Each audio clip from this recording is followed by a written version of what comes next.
Will you truly wish the winter is endless while playing this game? Let's review it. This is the review for the board game Endless Winter, the good and bad about it. By the end of this winter, you will know if this game is for you. We have 6 burning questions that we will answer in this video, but before we do that, Giannis, what is this Endless Winter all about? Shouldn't it be 6 freezing questions? I can respect this joke, okay. Yeah. This game is all about you being a tribe and trying to survive the endless winter in North America. You win this game by getting victory points, and you can get victory points in a bunch of different ways. As you can see, there's this map, as you can see, there's these animals, as you can see, there's this scoring board, there's this trash pile. As you can see, there's time, and on all of those, you have victory points. You can do this and get victory points. You can do that and get victory points. You can do this, and then the game ends. And then you add up those up and see how much of you got. 4 rounds, and after 4 rounds, whoever has the most victory points is the winner. But how do those rounds actually go? In general, you have 3 workers. You just take them and send to one of the 4 spaces on the board and do the things that are underneath here. Paying resources, paying cards for those actions. Everything around the main board is done through the main board. So the main things you interact are, first of all, this area control part of the game. The more presence you have on that board, the more resources you will generate. And obviously victory points. And obviously victory points. Another part of those side things you can do are these 2 tracks. One scores points for resources, and the other one scores you points for your buried cards. How do those get buried, and why would you bury cards? We'll talk in a second. Another thing is these animals. It's basically a set collection, which means that if you get similar animals, they score more and more points at the end of the game. Yeah, or you can kill those animals and get resources. Also, you can buy cards. It's a deck building game. You play cards in each of your turns, and you can get better and better cards, but also those cards will have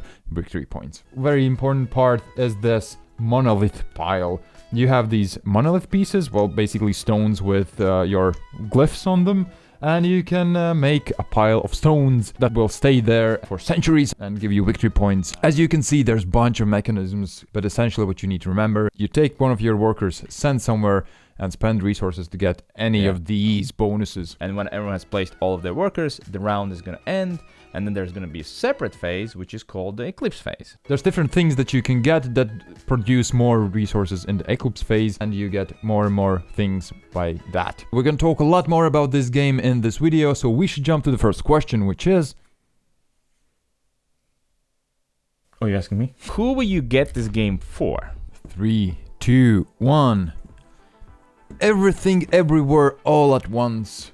There's a movie like that. Exactly. I would buy this game for a person who wants all the possible mechanisms in one game. Somebody who likes deck building, somebody who likes worker placement, somebody who likes a challenging game. It's all here, all in one game. I've chosen Deck Worker. Do you know who Deck Worker is? Somebody who works with decks. Or deck building and worker placement lovers. So essentially, this is a deck building game, and that is a big part of this. And it's a worker placement game as well. Does it add anything super unique to this game? No.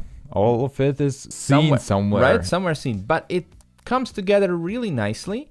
But be wary when somebody says, oh, it's just like that other deck building or worker placement game. It does stand on its own. But we'll talk about that later. What are the best things about this game?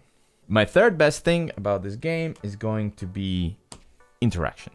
So this is a Euro game, through and through, but there is quite a bit of interaction. There are 3 main things where kind of conflicts can happen. The first being the main board, where somebody goes, and the first person to go there gets an advantage to that action. Everyone else can go, there are no limits, but only the first person gets something extra. You do want to be that first person, but you do want to do other things as well. Then let's move on to the favorite part of this game for me, this board, which has quite a bit of interaction, and especially with like 4 players, you can take away their advantages and just be mean if you really want to. I kept it simple and placed workers there. It's a worker placement game, and the worker placing is really cool. A simple and easy way to follow along the game. Yes, all you do is take one worker and place here and do the actions that are underneath. Yet This is exactly where the like spider web of choices happen. It's so difficult to choose from these 4 places where to go. So many things you have to go through in your mind, different scenarios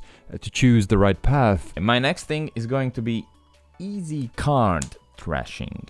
During your turns, you can bury cards. Essentially remove them from your deck, clean it out.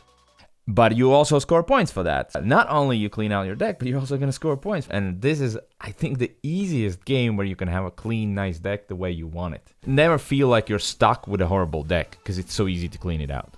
I have the words decks, another mechanism, as you will see. Trashing cards is so satisfying, just as satisfying as getting new cards, and I really like those deck building games that allow you to really create the deck as you want it. And that's just half of the equation. The other equation is getting new cards, and there's a bunch of choices you need to make. There's basically 2 different kind of cards, and even those split into different ways. Choices, how you want to make this deck. Cards really feel juicy and good. Deck building is really fantastic here. This one's might be a little bit tricky, but score everything. So I do like point salad games, which is like a description of a game where anything you do gives you points. You sit at the table, you score points, you look at Giannis, you score points, you go to the toilet, score a lot of points. A lot of things give you a lot of points. Why do I like it? Because anything I do feels useful and I don't feel ever stuck. And another thing that it does is you don't really know how well anybody's gonna be at the end. I mean, I don't feel like I'm losing because, well, there's still 2 rounds. Anything I do can give me points. So, I mean, even if I'm a little bit behind now, I can catch up later, right? What comes out of that is the replay value as well. There's no clear-cut right choice. There's no clear-cut strategy that you can make because all of these can work. And depending on the situation, what others do, you just, have to adapt. And no 2 plays will be the same. Whenever we finished one of these games, everybody just said, okay, we need to play this again because I want to do better next time. Why this game might not be for you? First of all, a bit too much. There's tons of these mechanisms and things here which, yes, add to the replay value, but also add to the toughness to getting it. And not just that, sometimes, especially these monoliths, I just felt like if they wouldn't be there, I wouldn't miss them. It felt like they wanted to push all of these things into this box, but was it necessary? I don't think so. That's okay, there's still expansions. If you're a veteran like board gamer and you want something that has it all in one, that's great. That's not a bad thing done. Since jumping on the expansion part, the game comes with 2 modules that introduces a little token that gives another advantage to the first person who goes resting. And the other thing, which I'm even more surprised, is called the module. So there are these glacier tiles which don't do anything. But there is a module, I'm going to use these air quotes here, that adds these glacier tokens that once you create a village there, you flip them open and then it gives you some kind of bonus. Why would you not use them? And I'm asking, why would you not use them? Because there's too much. Are you kidding me? This small rule on top of everything, you won't even notice it. Another thing that I have is the teach. All of those things that we mentioned previously kind of accumulate together. Teaching this game is so difficult because of all the moving parts that are here. And sometimes you tell about these things, and that thing. And when people feel like, okay, he should end soon, right? We're just halfway there. But again, if you're an experienced gamer, I don't think that's going to be a big problem. But if there's somebody who just has played like Dominion... What extra comes with the teach as well is the setup that you, I think, mentioned. Fine. I didn't want to do this. I had it written down. Here it is. But I thought, that's kind of obvious. Yeah, there's a lot of setup. It's quite annoying to get to table. Duh! Together with all of these things, it's quite annoying to get to the table, is what we're saying. What is the best alternative? But before we answer the question about what's the best alternative, what's cooler than being cool? Not you. I didn't ask what isn't. I asked what is. Oh, sorry, my mistake, yeah. Yeah, mister. Well, what is? Well, tell me. Ice cold! Yeah, I like my version better. Anyway, now that we have this out of the way, let's continue with the what's best alternative.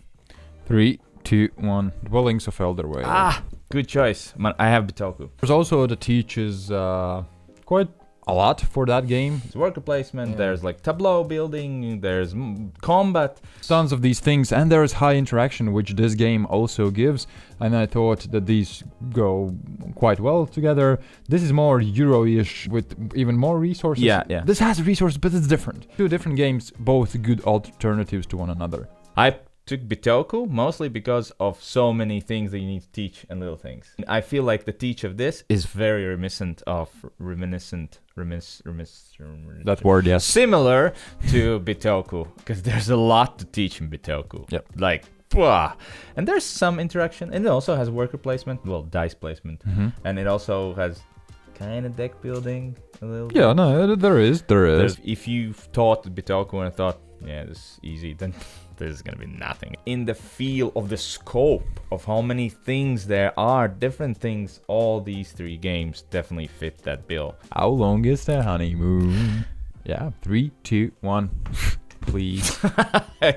Dude, did you watch the video this far? If you skipped it so far, I guess we can explain. There's so many things to do here. There's no way you can crack it. Good luck at cracking this. Yeah, this can be variedly set up. This will be set up differently. Cards will come up differently. You can't do everything even if you wanted to. And you know what? There are also expansions. Most importantly, as I said at the beginning of the video, every single person I played with wants to go back in and crack it, which is the biggest measurement of replayability. People want to play it more. So yeah, please. I mean, come on, Jens. Come on, please. dude. The final rating. And then pizza time. What? Then pizza time. 3, 2, 1. Really good / fantastic. It's not a slash, it's like a border. Or border, whatever. It's on the border, okay? I have a fantastic minus the teach. When I first was taught this, it was not easy. Even though I'm a gamer. Well, I like to be identified as a gamer. There was a lot of things to take in.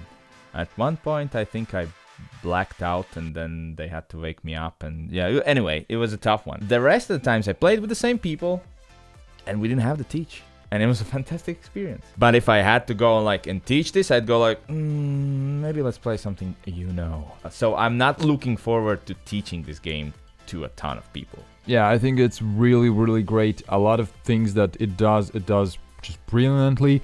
It's fantastic work placement, deck building. It's challenging for gamers. It's really, really good. I would like to say fantastic as well, actually, but the teach kinda. And not just the teach, but just the extra things that could not be here. Then I kind of compare with dwellings. I would go to dwellings just because I think it's just easier a bit to get to the table. Maybe it doesn't do anything unique, but it does these already known things really, really well. Just the replay value itself. If you're a gamer that wants one big juicy game that will challenge you every time and you can get a bunch of replayability out of it, I think this is totally one to add to your collection. Can you name mechanisms that are missing here? Like dice chucking, right? Well, there's no dice rolling. Yeah. Random events. Random events, yeah. And maybe expansions at that. Yeah. Story, I guess. You could add some story cards, campaigns. Yeah. This game for sure needs more. Yeah, 2 more boards, I think.